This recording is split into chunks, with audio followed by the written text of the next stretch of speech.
ನಮಸ್ಕಾರ ಸ್ನೇಹಿತರೆ. ಶಬರಿಮಲೆ ಅಥವಾ ಶಬರಿಮಲೈ ಕೇರಳ ರಾಜ್ಯದಲ್ಲಿನ ಪ್ರಸಿದ್ಧ ಪುಣ್ಯಕ್ಷೇತ್ರ.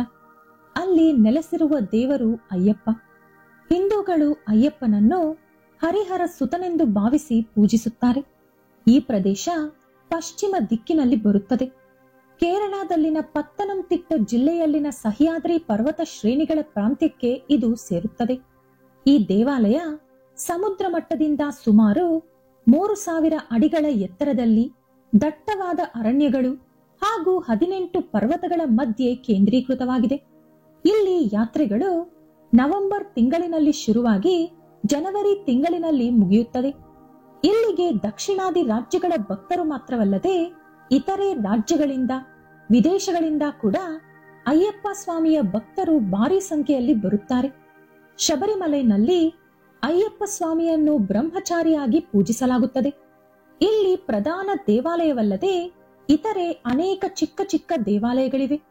ಶಬರಿಮಲೆಯಲ್ಲಿನ ಅಯ್ಯಪ್ಪನ ಸನ್ನಿಧಾನಕ್ಕೆ ಪ್ರತಿ ವರ್ಷ 5 ಕೋಟಿಗಿಂತಲೂ ಹೆಚ್ಚಿನ ಭಕ್ತರು ಹೋಗುತ್ತಾರೆ. ಕ್ಷೀರಸಾಗರ ಮದನದ ಅನಂತರ ದೇವತೆಗಳು ಹಾಗೂ ರಾಕ್ಷಸರಿಗೆ ಅಮೃತವನ್ನು ಹಂಚಲು ಶ್ರೀ ಮಹಾವಿಷ್ಣು ಮೋಹಿನಿಯಂತೆ ಅವತಾರ ಪಡೆದು ಕಾರ್ಯ ನಿರ್ವಹಿಸಿದರು.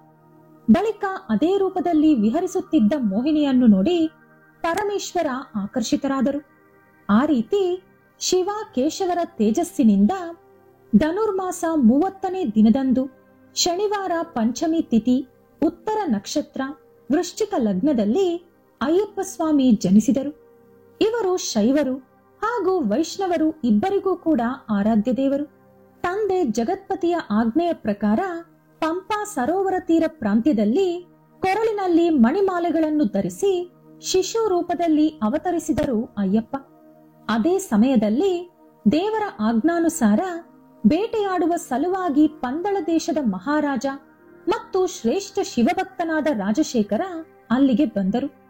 ಸಂತಾನ ಇಲ್ಲದೆ ಕೊರಗುತ್ತಿದ್ದ ಆತನನ್ನು ಕರುಣಿಸಿ ಈಶ್ವರನೇ ಆ ಶಿಶುವನ್ನು ಅನುಗ್ರಹಿಸಿದರು ಎಂದು ಭಾವಿಸಿದ ರಾಜಶೇಖರ ಸಂತೋಷದಿಂದ ಮಗುವನ್ನು ಅಂತಃಪುರಕ್ಕೆ ಕರೆದುಕೊಂಡು ಹೋದ. ಆ ಶಿಶುವನ್ನು ನೋಡಿ ರಾಜಶೇಖರನ ಹೆಂಡತಿ ಕೂಡ ಎಷ್ಟೋ ಸಂತೋಷಿಸಿದಳು. ಅಯ್ಯಪ್ಪ ಅಂತಃಪುರದಲ್ಲಿ ಹೆಜ್ಜೆ ಇಟ್ಟ ವೇಳಾ ವಿಶೇಷದಿಂದ 1 ವರ್ಷದಲ್ಲಿಯೇ ರಾಜಶೇಖರನ ಹೆಂಡತಿ ಗಂಡು ಮಗುವಿಗೆ ಜನ್ಮ ಕೊಟ್ಟಳು.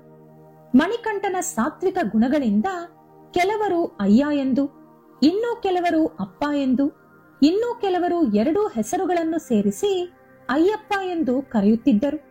ಕೆಲವು ವರ್ಷಗಳ ನಂತರ ಮಹಾರಾಜ ಮಕ್ಕಳಿಬ್ಬರನ್ನು ಗುರುಕುಲಕ್ಕೆ ಸೇರಿಸಿದ. ರಾಜಗುರು ಅಯ್ಯಪ್ಪನನ್ನು ಅವತಾರ ಪುರುಷ ಎಂದು ಕಂಡುಹಿಡಿದರು. ಆದರೂ ಅಯ್ಯಪ್ಪನ ಕೋರಿಕೆಯ ಮೇರೆಗೆ ಇಲ್ಲ ಅನ್ನಲಾರದೆ ಅರಣ್ಯ ಪ್ರಯಾಣಕ್ಕಾಗಿ ಬೇಕಾದ ಸಾಮಗ್ರಿಯನ್ನು ಸಿದ್ಧಪಡಿಸಲಾಯಿತು. ಗುರುಕುಲದಲ್ಲಿ ವಿದ್ಯೆ ಕಲಿತುಕೊಂಡು ಹಿಂದಿರುಗಿ ಬಂದ ಅಯ್ಯಪ್ಪನಿಗೆ ಪಟ್ಟಾಭಿಷೇಕ ಮಾಡಬೇಕೆಂದು ರಾಜಶೇಖರ ತೀರ್ಮಾನಿಸಿದ.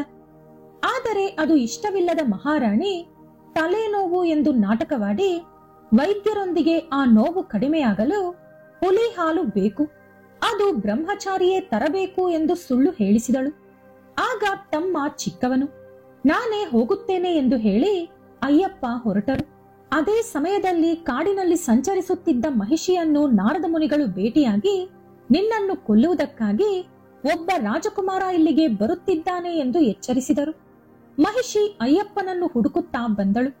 ಇಬ್ಬರ ಮಧ್ಯೆ ನಡೆಯುವ ಯುದ್ಧವನ್ನು ನೋಡಲು ದೇವತೆಗಳು ಕೂಡ ಅಲ್ಲಿಗೆ ಬಂದರು. ಆ ಸಮಯದಲ್ಲಿ ಅಯ್ಯಪ್ಪ ಒಂದು ಬೆಟ್ಟದ ಮೇಲೆ ಹತ್ತಿ ತಾಂಡವ ಮಾಡುತ್ತಾ ಮಹಿಷಿಯೊಂದಿಗೆ ಯುದ್ಧ ಮಾಡಿದರು. ಇಬ್ಬರ ಮಧ್ಯೆ ನಡೆದ ಭೀಕರ ಯುದ್ಧದಲ್ಲಿ ಅಯ್ಯಪ್ಪ ಮಹಿಷಿಯನ್ನು ನೆಲದ ಮೇಲೆ ಜೋರಾಗಿ ಎಸೆದರು. ಆ ಏಟಿಗೆ ಮಹಿಷಿ ಅಲ್ಲಿಂದಲ್ಲೇ ಮೃತಪಟ್ಟಳು. ಆಗ ದೇವತೆಗಳೆಲ್ಲರೂ ಅಯ್ಯಪ್ಪನನ್ನು ಹೊಗಳುತ್ತಾ ಅವರ ಮುಂದೆ ಬಂದು ನಿಂತುಕೊಂಡರು.